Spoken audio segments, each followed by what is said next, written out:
माँ को मेरे आने की खबर कैसे हो जाती है। बहुत अरसे मुझे इस राज का पता ही ना चल सका कि माँ को मेरे आने की खबर कैसे हो जाती है। मैं स्कूल से आता तो दस्तक देने से पहले दरवाजा खुल जाता। कॉलेज से आता तो दरवाजे के करीब पहुंचते ही माँ का खुशी से दमकता चेहरा नजर आ जाता। वो प्यार भरी मुस्कुराहट से मेरा इस्तकबाल करती, दुआएं देती और फिर मैं सहन में ईंटों से बने चूल्हे के करीब बैठ जाता। माँ गर्मा गर्म रोटी बनाती और मैं मजे से खाता। जब मेरा पसंदीदा खाना पका होता तो माँ कहती चलो मुकाबला करें। ये मुकाबला बहुत दिलचस्प होता था।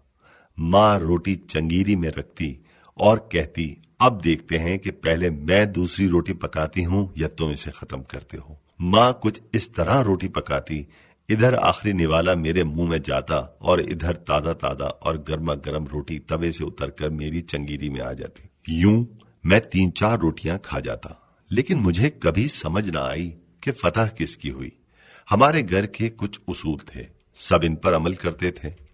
हमें सूरज गुरूब होने के बाद घर से बाहर निकलने की इजाजत नहीं थी, लेकिन तालीम मुकम्मल करने के बाद मुझे लाहौर में एक अखबार में मुलाजमत ऐसी मिली कि मैं रात गए घर आता था। माँ का मगर वही मामूल रहा। दोस्तों, मजीद बात करने से पहले प्यारा इस्लाम को लाइक करें, चैनल को सब्सक्राइब करें और हमारी महफिल दुआ का हिस्सा बनने के लिए नीचे कमेंट में अपना नाम तहरीर करें ताकि आपको भी अपनी दुआ का हिस्सा बनाया जा सके। हाँ जी, तो बात आगे बढ़ाते हैं। मैं फजर के वक्त भी अगर घर आया तो दरवाजा खुद खोलने की जरूरत कभी ना पड़ी।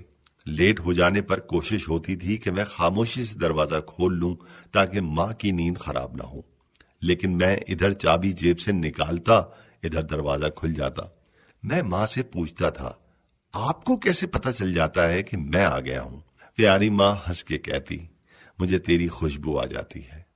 फिर एक दिन माँ दुनिया से चली गई। माँ की वफात के बाद एक दफा मैं घर लेट पहुंचा। बहुत देर तक दरवाजे के पास खड़ा रहा, फिर हिम्मत करके आहिस्ता से दरवाजा खटखटाया।